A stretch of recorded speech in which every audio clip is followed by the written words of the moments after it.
Welcome back, and we're now going to move to the two paired up chapters 7 and 8. If you were in the school year session, this is in the same session with the previous chapter we just did, chapter 6 on the Olympic Pantheon. If you are in the summer session, this is the next session after the chapter 5 and 6 session. So again, watch your syllabus and your calendar to know where you are. Okay, so we're now going to be looking specifically at the two gods, Apollo and Dionysus, in much closer detail because these two gods have a lot of special attributes that make them almost polar opposites of the same coin, as it were. And as we're going to discuss with the German philosopher's work Nietzsche called Birth of Tragedy, Apollo and Dionysus represent two sides of the human psyche as well as two polar opposite sides of human civilization. So there's a lot of specific details to cover. Plus, of course, Apollo himself has a lot of special characteristics related to the island of Delos and the Oracle at Delphi. As before, I'm going to cover the details of these chapters as briefly as possible because there's a lot to cover, more than I can really do properly in this video without it getting too long and too complicated. So I'll leave you to get most of the details from the chapter, but I'll just give you some highlights that may help you with your discussion question choices and fill in some additional information that would be of help. Okay, so let's begin with Apollo.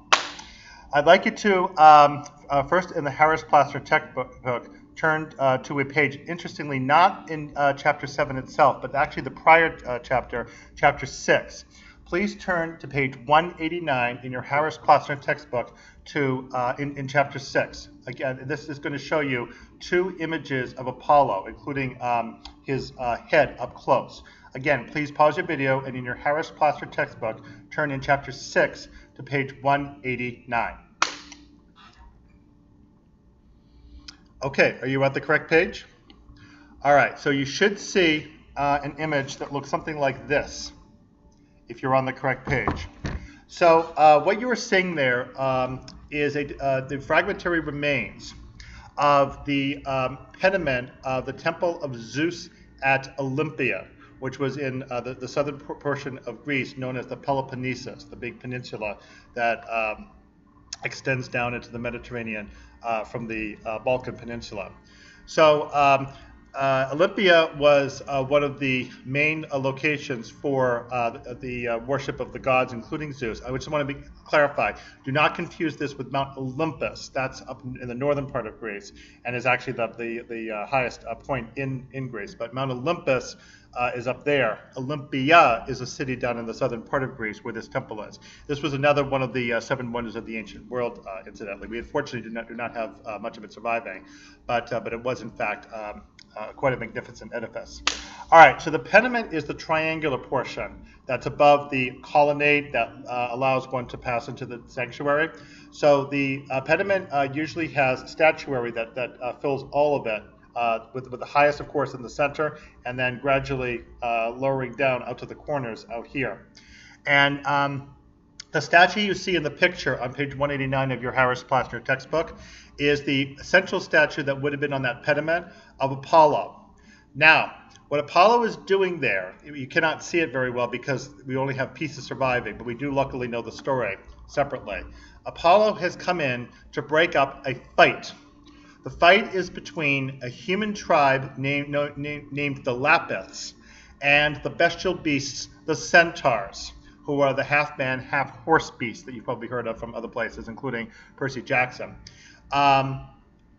Apollo is breaking up this fight that broke out at the marriage ceremony of the friend of King Theseus of Athens, whose name is Pirithous, and one of the main leading family's daughters, Deidamia. So Pirithous and Deidamia are getting married and are about to become king and queen of the Lapiths. In the middle of the wedding ceremony, however, these beasts, the centaurs, broke in with an effort to steal the bride, Deidamia, and that's why this fight has broken out. Separately from this pediment, this fight is also depicted in a very famous frieze that circulated the Parthenon at Athens. It's described for you elsewhere in your Harris-Platzner textbook. But it's also depicted here in this pediment. It was in fact quite a very well-known story. Notice that what's happening here is that you have to sort of picture it in your mind here, but you've got this chaos that's all around you occurring, and then Apollo has come down basically almost like he's being beamed down from a spaceship. He's coming down in the middle of all this chaos to break it up, and what he's actually doing with his hand there is grabbing hold of the hair of, I think it's one of the centaurs, and he's about to put an end to quell this fight, this melee that has broken out at the wedding reception, and thereby to restore order out of chaos. And that's one of the central themes of Apollo, the god, is that he is the restorer of order out of chaos. Okay, so from that I'm going to turn now to the stories of his birth and about his artistic background, and then we'll emphasize this aspect of order. So Apollo is one of the many illegitimate children of Zeus, together with his twin sister Artemis. Zeus was naughty again, this time with a woman named Leto. Leto had a great deal of difficulty with birth, as is depicted for us in the one of two Homeric hymns to Apollo, the one called the hymn to Delian Apollo. Unfortunately, not in your textbook, but I would recommend you go to the Perseus database to read it in more detail. So, the problem is that all the lands in Greece are refusing to give any shelter for Leto for where she may give birth, because all of them are fearing retribution from Hera, who is furious.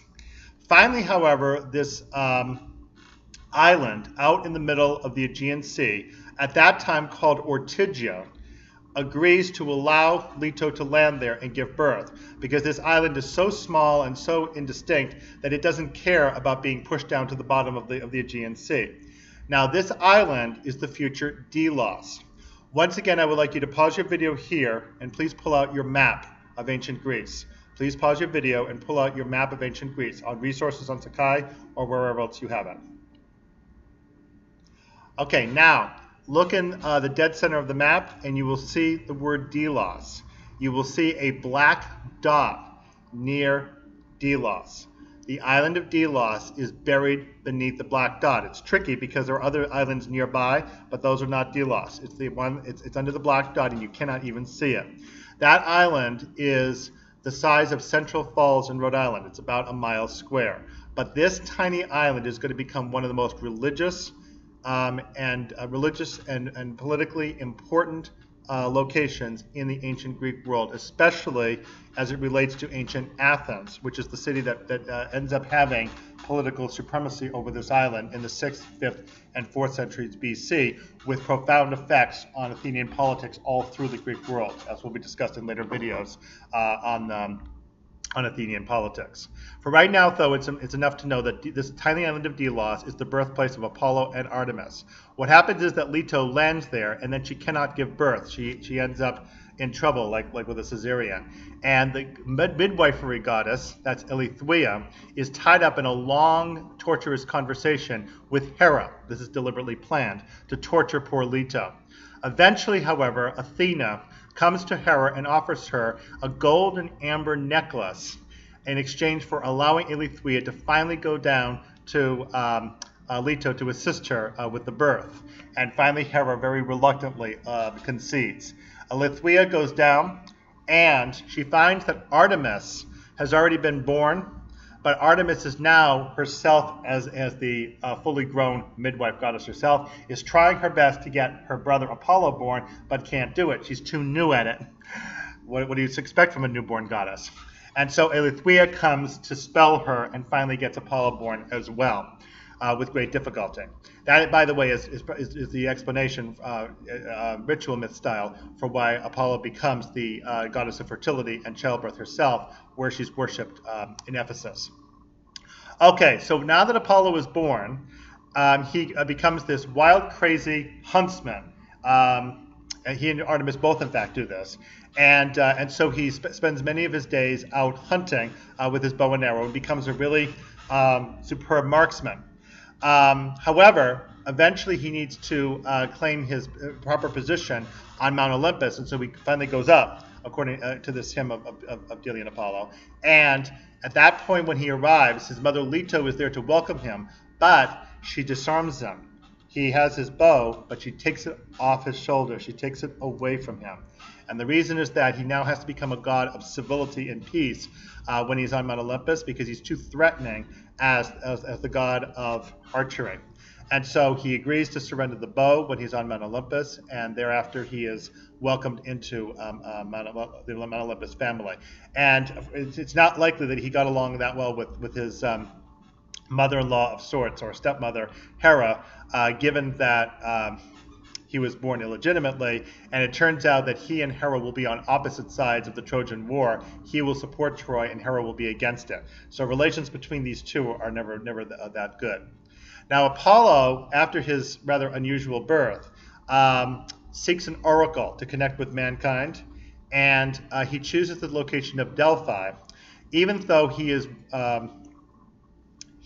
warned about it, that it might be a troublesome place to go. He still goes. He approaches a spring near Mount Parnassus, which is the southernmost part of the northern part of Greece. And the spring, whose name is Telphusa, tells Apollo to go up to a particular mountain further inland and to establish his oracle there. He tries to do so, but he encounters a huge monster called Python. Python at one point was the nursemaid, according to one version, of that monster Typhoeus we mentioned before, the one that Zeus had to finally eradicate and then bury under Mount Etna. So now Apollo confronts Python and kills her after a very difficult fight. And then, because he's so angry that Telphusa tricked him, she was actually trying to get him killed so that he wouldn't take over her land, he goes and throws a rock on top of her, burying her. So Apollo effectively is the male god who civilizes this area in Delphi with his new oracle. However, in obeisance for the fact that female figures originally had dominance in this area and that he's taking that away from them, when he establishes the oracle, the intermediary between him and mankind is a woman whose name is the Pythia, which could be a reflection of Python, and the word Python appears to relate to a Greek word for rotting, like the rotted corpse after the python was killed. But there's also another word in Greek that means to ask a question or to inquire about something, and Pythia might also be the woman to whom one places an inquiry upon approaching the oracle for some type of divine insight about what to do. So the Pythia thereafter is in recognition of the female figures at the oracle. And part of that is also because there in fact did exist an oracle here previous to Apollo's oracle that was overseen by the goddess of justice, whose name was Themis. So Themis does voluntarily end up stepping aside to make room for Apollo, but Apollo gives her this proper homage by having the Pythia, his intermediary, always be a woman. The Delphic oracle is for inquiries, but it can also be for purification, especially after some kind of a religious crime, such as either patricide, the killing of one's father, or matricide, the killing of one's mother, or regicide, the slaughter of a king. And you will read later the story of Orestes, the son of Agamemnon, who has to avenge his murder by his mother Clytemnestra by slaughtering Clytemnestra. He is then pursued by the Furies, the vengeful, bloodthirsty goddesses from the underworld, and he is chased to Delphi, where he has to cling onto the altar as a suppliant in order to receive purification from Apollo.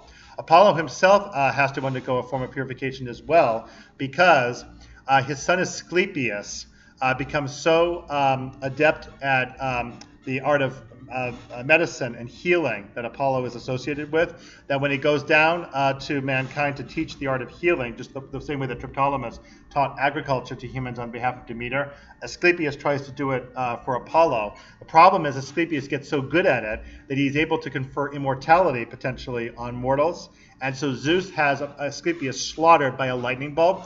Apollo then runs to the workshop of the Cyclops, finds that Cyclops had made that lightning bolt and slaughters him. Whereupon Apollo has to go into servitude for a year, and does so up in Thessaly with a king named Admetus in a city called Pherae, up in Thessaly. He spends a year in servitude as repentance for his act of murder, and that's why the Delphic Oracle, in addition to its better known version of divination in response to queries, can also provide this divine inspiration and healing. And in fact, any querent would have to go through a long ritualistic process before being able, in front of the priest, to present his question. The Delphic Oracle itself has a long, famous story about giving false answers to questions. In reality, it gave true answers, but the answers were misunderstood. The most famous one I can describe here briefly is the story of King Croesus of Lydia, who wanted to invade the Persian Empire, and he sent a question to the Delphic Oracle: "Is it okay for me to cross the Halys River to invade the Persians?" The response from the Delphic Oracle is, "If you do that, you will destroy a great kingdom." He did it, it failed, and the Persians, under Cyrus the Great, enacted retribution on him, and so he lost his whole great kingdom. It got destroyed just like the oracle said. And the Athenians had an interesting situation during the Persian Wars, when they consulted the oracle about what to do when the Persians were about to invade their city and their harbor, and they were told by the oracle, hide behind a wooden wall, which they originally thought meant the wall around the Acropolis where the Parthenon was, but their general Themistocles figured out instead that no, it was a wooden wall of ships. They were meant to form a wall in order to resist the Persian invasion coming in. That's what they actually ended up doing with their ships, and they ended up defeating the Persians famously at 480 BC at Salamis, thanks to the correct interpretation of that oracle by Themistocles. So the Delphic Oracle has a long, very colorful history of its interaction with humans as far as the answers that it gives. But that is the way that Apollo connects with humans directly through the intermediation of the priestess Pythia. So in this way, Apollo connects with civilization and establishes order by his art, the arts of magic, and in some cases, the art of music, the art of poetry. He's able to train humans to civilize themselves through the arts and heal themselves with medicine in order to carry civilization forward. So that's, of course, going to be the opposite of what happens with Dionysus. Dionysus is going to be the one who's going to come along and rip things apart, and that's going to be the source of our next video. But Apollo represents, in the psyche, the artistic, the musical or music-oriented, and the orderly and lawful aspect of the human psyche, the one that can heal itself in Nietzsche's Birth of Tragedy that we'll come to in the next, later video in this series. Okay, in our next video, we will turn to the Apollo's polar opposite, Dionysus. See you next video.